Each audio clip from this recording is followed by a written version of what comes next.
Hey YouTube, this is Adam here with Retro Repairs, and I just wanted to show you something that I purchased a little while ago. So I bought this lot of 10 Super Nintendo style controllers from eBay. So they ship from China.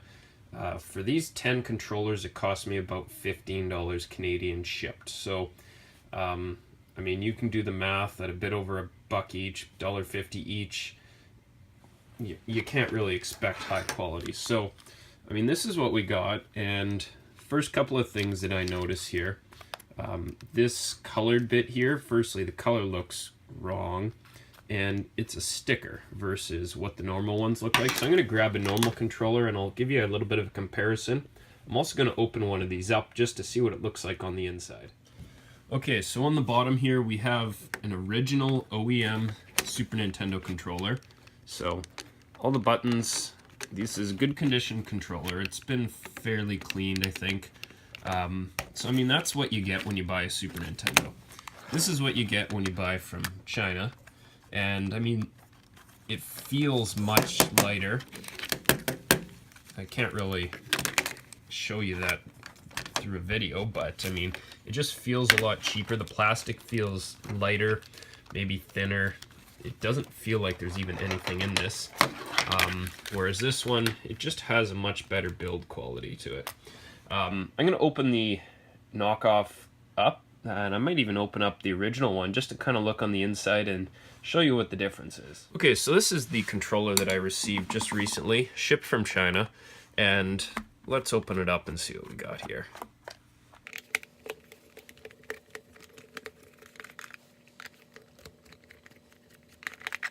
So again with this, the screw pattern's generally the same.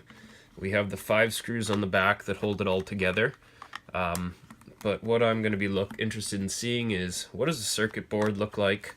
How much of a difference is there between the shell casings? And that type of thing. So this is what we've got with the opened up replicas that I just purchased. Now, if I'm going to open up this original Super Nintendo controller, let's compare side by side. Firstly, different size screws. There we go.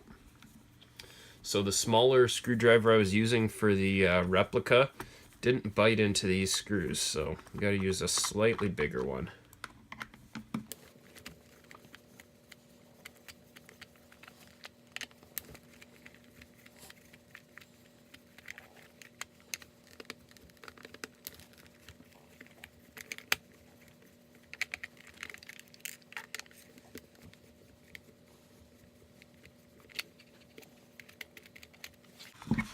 Okay, so again, 5 screws.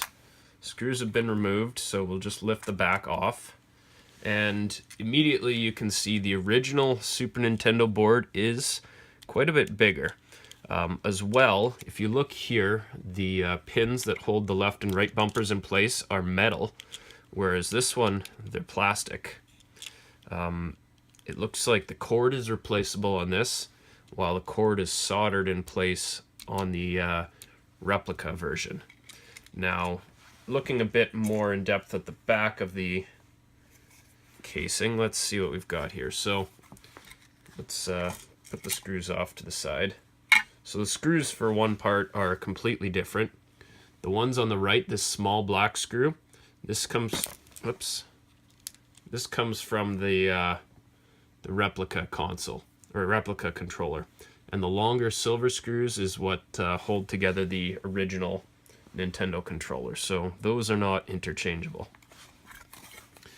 Looking at the back by itself here, I mean, you see clear differences.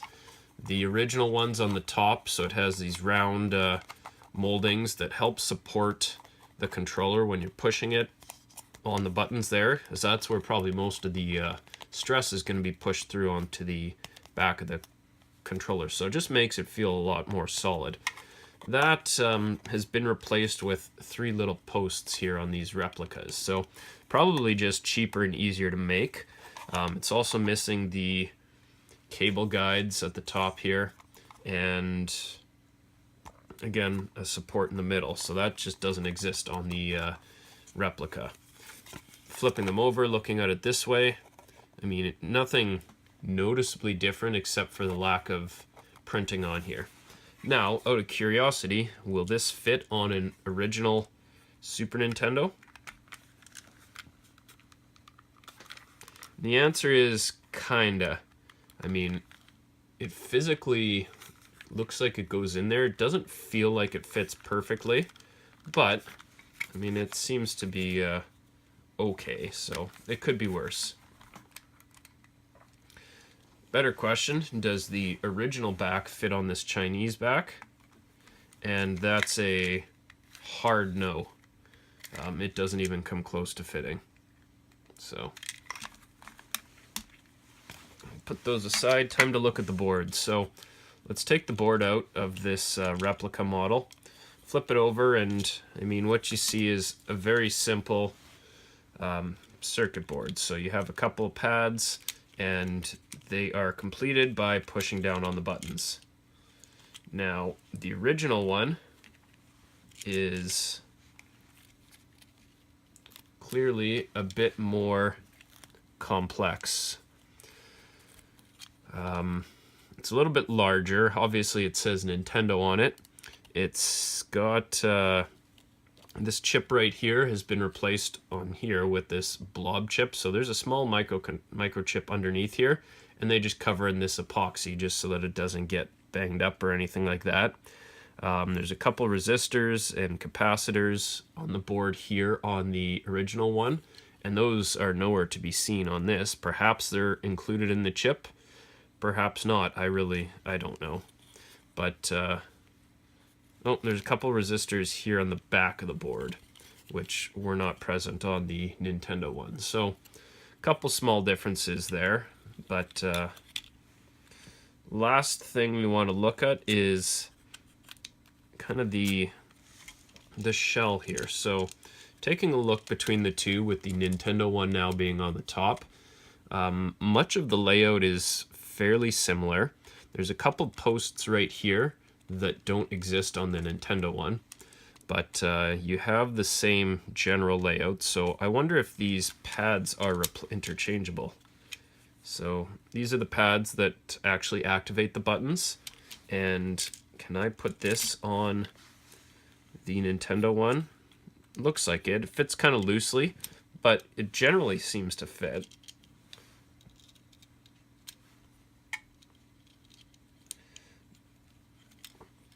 So, I mean, you could make that work if need be. I don't think it's a great option because this doesn't... The holes are slightly smaller, so it doesn't fit perfectly. But in a pinch, if you needed to repair one, this could possibly be used for repair pads. Last thing I want to check out here, just to compare between the two, are the buttons itself. So, the buttons I do not think are going to be interchangeable. And the reason for that is, you see there's little posts coming out of the buttons here, and on the Super Nintendo one, which I have here, there's actually this third little post sticking out of the side. That doesn't exist on the replica. So, I mean, physically they look similar. The Nintendo one's shinier, it's glossier finish, which is on the right. The color's slightly darker, so if I were to just switch them, the Nintendo one does not fit in the Chinese replica, but the replica does fit on the Nintendo one. So if I throw one of the pads in place here just to hold them and flip it over, actually that's the wrong one. If I throw this pad in place, let's see.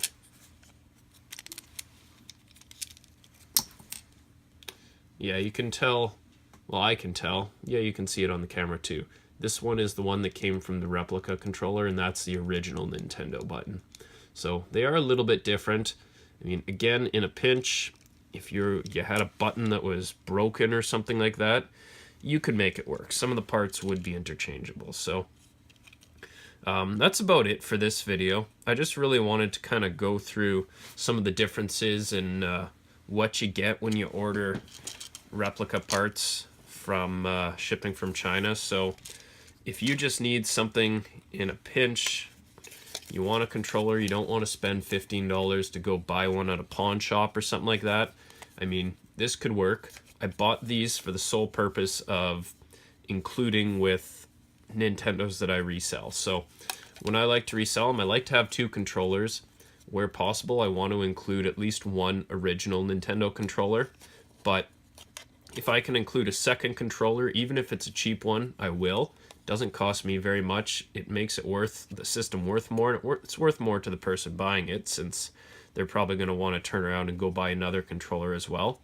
If they really want to go buy an OEM controller, there's nothing stopping them. They can go to pawn shop, buy a new controller, and spend the $15. They'd be doing that anyway if I didn't throw in another controller. So at least this one, it's the original style.